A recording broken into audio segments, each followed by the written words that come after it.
paano maparami yung followers. Abangan nyo sa dulo ng video na to dahil doon natin yan pag-uusapan. At para naman sa mga bago lang sa page, ang ginagawa po nating content tuwing 9 PM ay 1 game per day, solo, rank, game. At ang goal natin sa content natin na to ay mag 100 win streak. Teka, baka kilala mo lang ako at lagi kang nanonood pero hindi ka pala nakafollow sa page. I-follow mo na yan.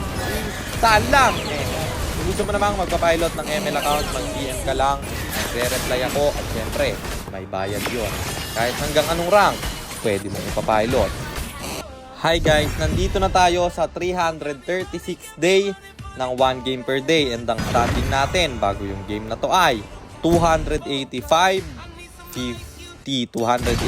wins and 50 losses. Sa game na to, first pick tayo, kaya matik, Otolacleo. Uulitin ko para sa mga hindi pa nakakaalam, kaya tayo nag-i-spam Leo mode kasi ito yung effective last season dito sa Epic at Legend rank. So ayun, nandito na tayo sa pang 336 na araw ng isang game kada araw. Digmaan na! Ang rotation na ginawa ko dito ay blue first para sana sa gold lane yung ikot natin. Pero Kagura, ang aking nakita, hahabulin ko na siya kasi nabitawan yung payong niya.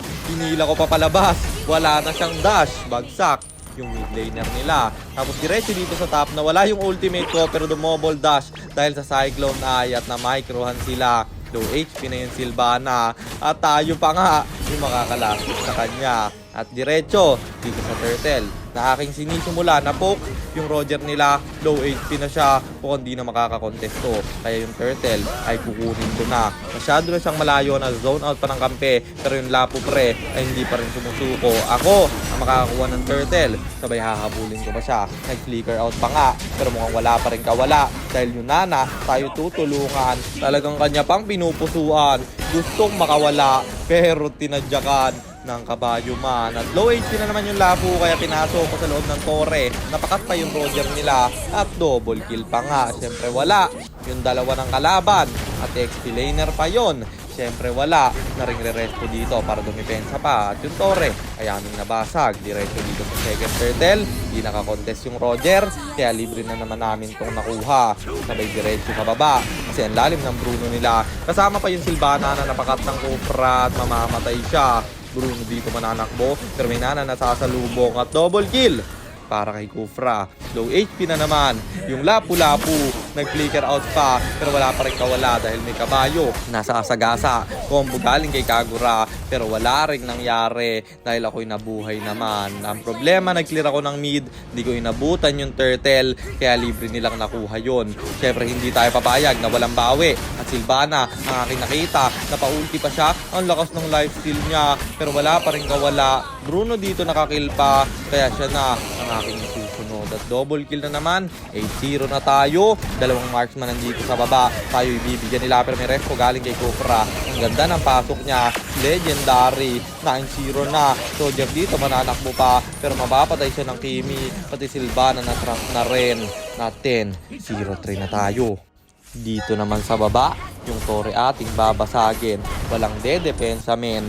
Libre natin yung makukuha. Tapos yung Bruno dito guys, tuwa ako kasi nabait ko siya. Tingnan nyo nagpapahit ako at di niya alam may Kufra sa damo. Bumanda na nga yung bola hindi pa bumaksi tropa. Nahuli ng Nana at mamamatay siya. Siyempre diretso dito sa torre. At ang ganda ng corrosion sa Leo mode guys. So napakabilis mag-push. Alam nyo naman, ayan yung mga hero na gusto ko yung mabibilis mag-push. At walang nagawang contest yung kalaban. Libre namin nakuha yung Lord doon pero walang nangyari. Kanila din na depensahan. Kaya umisa pa tayong Lord. Pero yung Roger na yung nakakuha.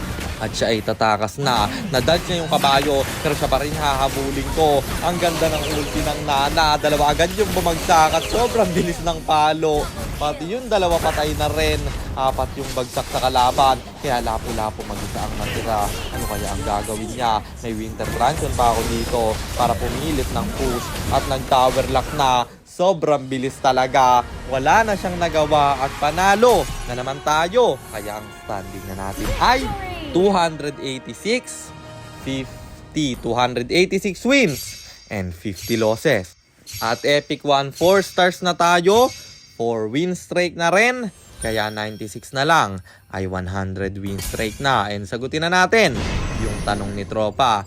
Paano nga daw ba dumami yung followers? Hindi ko alam yung exact na dapat mong gawin para dumami yung followers mo. Pero eto yung ginawa ko. Kaya umabot ako ng 200k. Hindi pa naman siguro counted na sobrang dami ng followers ko kasi wala pa tayo sa million. Pero tingin ko naman madami na yung 200k. At ang mga ginawa ko lang para umabot sa ganyan, nagsimula talaga ako sa umpisa at sinipagan ko guys. Yung account na to guys, yung FB page ko, nagsimula yan sa 0 followers. Hindi ako bumili ng account. Ginawa ko talaga yan at yun, nag-live ako, nag-grind, nag-upload sa TikTok. At yun, walang tigil na ML guys. Kaya dumami rin ng ganito yung followers ko. At higit sa lahat, naging consistent ako. Upload lang ng upload guys. Dadami rin yung followers nyo yan. And isa pa, na tingin ko nakadagdag rin or dahilan kung bakit nandito na tayo ngayon sa 200k followers. Hindi ko niloloko yung mga followers ko. Talagang totoo lang lahat ng sinasabi ko. At yun siguro yung dahilan kung bakit 200k tayo.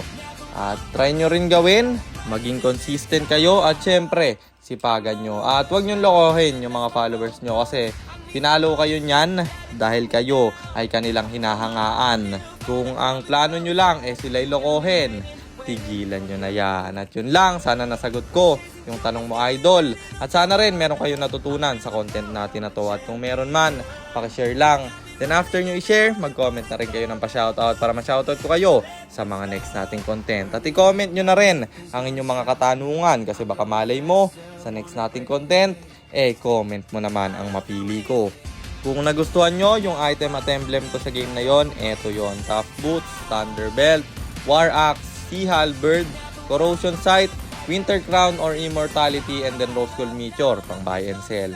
Emblem natin Assassin, talent natin is Agility, Seasoned Hunter plus Quantum Charge. At syempre Retribution kasi jungle tayo doon. At yun lang guys, sana nag-enjoy kayo sa content natin na to. At shoutout sa iyo Michael Lozano, kay Kuya JR, kay John Paul, kay Jeric Jan Bakudan Estrelioso, kay Neil Bren O Montejo, kay Charles Eli Anadja at kay Iggy Boy Igos. Maraming salamat sa suporta nyo guys. Ingat kayo palagi. God bless. Paalam!